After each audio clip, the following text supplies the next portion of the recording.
Well, hello everybody, Grand Day Rising. Welcome back to my channel. Whether you're old or new, a very warm welcome. Today I would like to talk about an email I received from Erin of Age UK regarding the U-turn or partial U-turn on the Winter Fuel Allowance. It goes, I'm delighted that the government are finally listening. Thanks to all your petition signatures, emails to your MP and chats on the doorsteps, they've realised that the fight isn't over. If you haven't already seen, yesterday the Prime Minister confirmed that the government will be making more pensioners eligible for the winter fuel payment. Now then, this happened on Wednesday in the Commons during Prime Minister's questions, or PMQs as it's known, but Keir Starmer didn't actually say how those criteria would be applied, and he doesn't even know yet what criteria are going to be applied. Small actions add up, and together we were impossible to ignore. Thanks for campaigning with me past the winter, and I hope you'll stick with me now. There are 2.5 million pensioners missing out on the winter fuel payment that desperately need it, and the government's changes must help these people before next winter, which is just 6 months away. Of course, we're nearly halfway through the year. There's a little more than 6 months, but I think at the beginning of December. A lot of people, though, have the heating on from October or even September, and a lot cannot afford it. Dan and I hold off putting our heating off as long as possible. We'd rather wear an extra jumper. But when his mum comes to stay, we always have to put the heating on because she's too cold without it. I'm hopeful that this winter might not be as bad as last year has been for too many of our community, but at the moment it's not clear when this change will come in and who it will help. That's absolutely right. And Sir Kier said that himself. He doesn't know.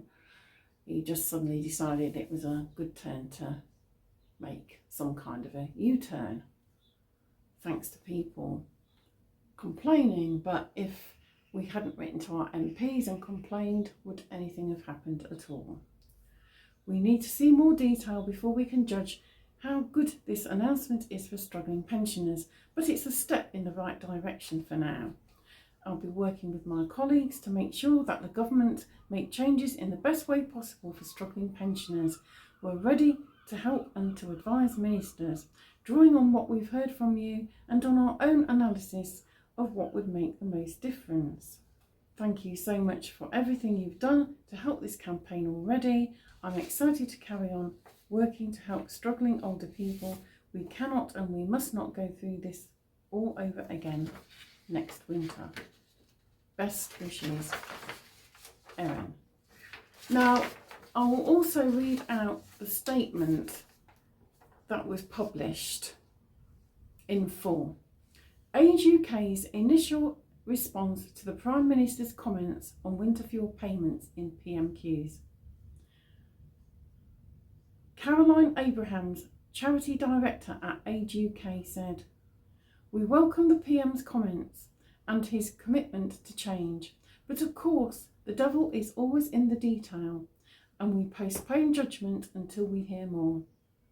Means testing winter fuel payment is the way the government announced last summer resulted in many pensioners on low incomes missing out on money they simply couldn't afford to lose, and at Age UK we saw the results in the winter just gone. Very significant numbers of older people too frightened to turn on their heating when it was cold, making life utterly miserable for them and putting their health at risk." If they were even £5 over the £6,000 a year threshold, that was it. No winter fuel allowance. How is that right? They might need that £6,000 for essential repairs, for example, or funeral planning, because they don't want to be a burden on their loved ones, or maybe even care, private care, if they can't get any social care, help around the house, all manner of things. If nothing changes, next winter threatens to be just as bad, so we welcome the government's acknowledgement that it would be unacceptable to repeat such a situation ever again. In considering how to change their policy, the government should think hard about how to put similar amounts of money back into the pockets of all the pensioners on low and modest incomes who struggled after they lost their winter fuel payment, and how to restore the confidence of our older population more generally in their ability to afford their fuel bills.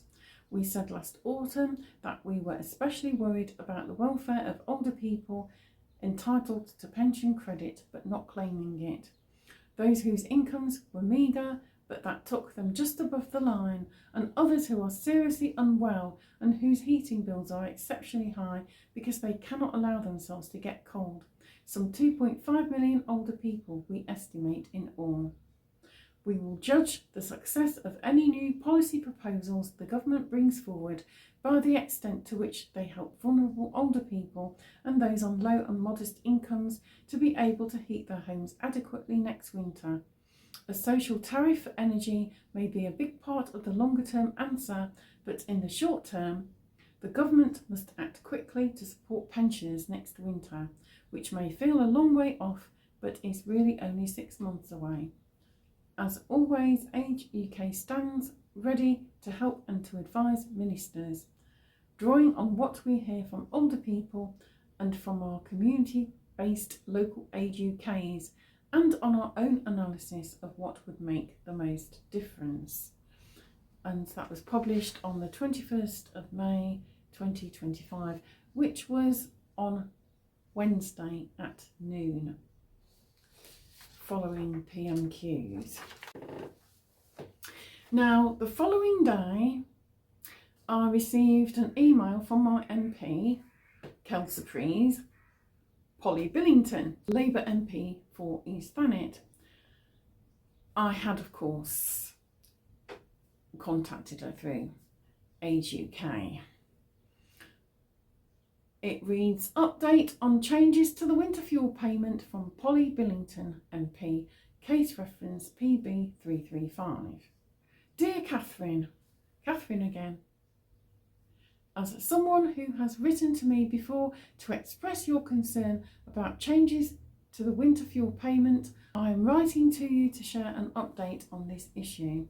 Since changes to the winter fuel payment were announced last year, East Thanet residents have been telling me that the government has set the bar too low, meaning some pensioners who really needed government help were missing out. While residents have welcomed other measures we are delivering to get a better deal for pensioners, such as the £25 billion investment we are making to fix the NHS, which I personally think is a sick and toxic bird, and I think so much rot has set in that it would need to be completely rebuilt. And hopefully, if and when it is rebuilt, we'll not have big business interfering in healthcare or other wider agendas, some of which are political, some philanthropic, and others based on ka-ching. Or the £470 increase in the state pension this year delivered by protecting the pension's triple lock. They didn't feel that the eligibility threshold for the winter fuel payment was fair to many pensioners whose income sat above that limit. Well, of course not, because it's not. People are right. Listen to your people.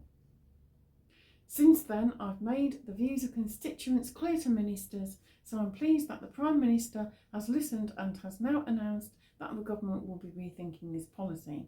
It's therefore expected that at the next budget later this year, the government will raise the threshold at which pensioners can claim the winter fuel payment to ensure that nobody who really needs that help will miss out.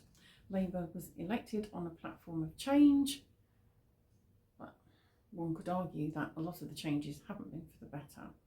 And that includes by being a government that listens to people and admits when they have got something wrong. Well, it took a long time and a hell of a lot of kickback by people and organisations such as Age UK before Keir Starmer and his cabinet decided that they couldn't get away with imposing such draconian policies.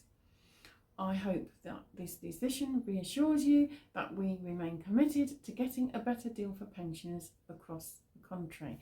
Well, I'm going to write back to her and say, well, I'm glad there's been a partial U-turn. However, the whole situation shouldn't have been allowed to happen in the first place, especially as Sir Kier was on record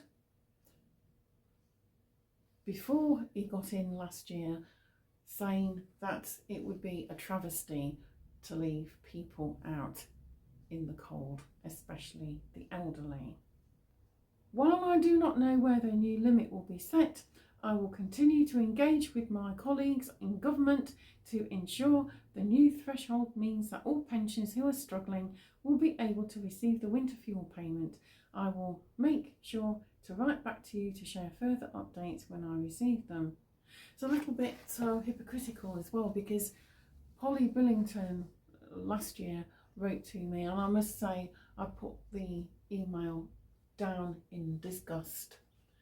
And of course this was when Labour were quite new in and the MPs were expected to go along with the government, else they would have been whipped into shape, shall we put it, or threatened with removal of the whip. Well, she wrote to say that it was one of those things, they had to do it, blah de blah. Well, I'm glad that she has obviously come to the realisation that that was not necessarily a wise thing to do or say. Let's see what happens as we move forward. But I'm not going to shoot an elected representative down in flames, and I applaud the fact that my MP has been listening to people and hearing their stories, and a change of tack is always a good thing, a change of heart. That should not be condemned, but I will call them out when hypocrisy or what I see as misdeeds are or have been committed. But as ever, I like to be heart-centred wherever possible and think, well, at least if an MP has listened and realised that an earlier vote or policy was not necessarily the right thing to do in the circumstances, having more experience now of what's played out, then we need to use that as the starting point, not the actual fact that they were perhaps in favour of the government's policy in the first place.